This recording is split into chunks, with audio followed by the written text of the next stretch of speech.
नमस्कार मेरे श्रोतागण। मैंने आपको सूर्य की कमजोर स्थिति के बारे में जानकारी दी थी।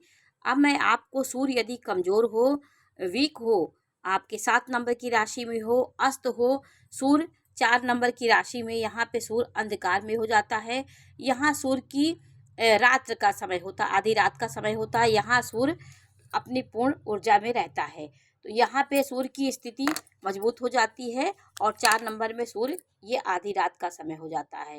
तो यहाँ पे सूर्य होगा तो व्यक्ति की कमजोर सूर्य हो जाता है।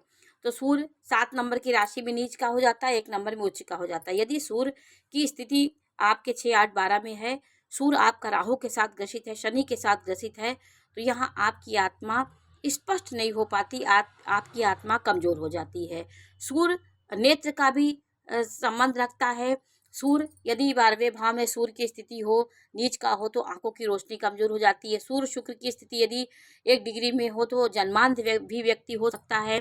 सूर्य यदि इस प्रकार की स्थिति में कुंडली में है और सूर्य आपके स्वास्थ्य को कमजोर कर रहा है, आप हड्डियों का कारक भी सूर्य है। हड्डी की कमजोरी सूर्य से आती है। आपके शरीर में दर्द रहता है, हड्डियों में आपके दर्द होगा। आप सोच समझने की क्षमता आपकी कमजोर हो जाए, आप स्वार्थी हो जाएंगे, आप किसी निर्भीकता आप में खत्म हो जाए, तेज खत्म हो जाएगा। सूर्य तेज देता है।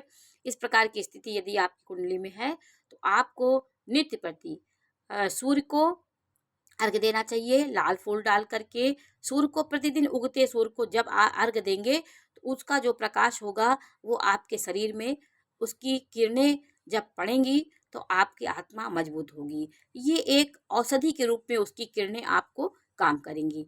और वहीं पर बैठ के आप गायत्री मंत्र का 108 बार जाप करें। जल आप 3 बार में डालें और वहीं बैठ करके आपको गायत्री मंत्र का पाठ करना है।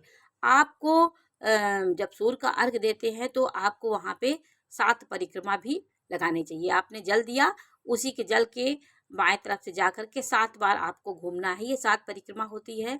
इससे आपके सूर्य की शक्ति बढ़ती है। और आदित्य हृदय स्त्रोत जो होता है वो सूर्य की अगस्त मुनि ने आदित्य हृदय स्त्रोत भगवान श्री रामचंद्र जी को बताया था और उनको अगस्त मुनि ने ही इनकी रचना की थी। तो आदित्य हृदय स्त्रोत के प्रभाव से रामचंद्र जी ने रावण का वध किया था। कई ऐसे दुर्लभ मंत्रों से राम को लोगों ने बताया, ऋषि मुनियों ने, जो इतने अत्याचारी प्रतापी रावण का वध करने में सक्षम हुए। राम भी मनुष्य शरीर धारण किए थे तो शक्ति उनको लेना था। शक्तियों को लेकर के उन्होंने इतने बड़े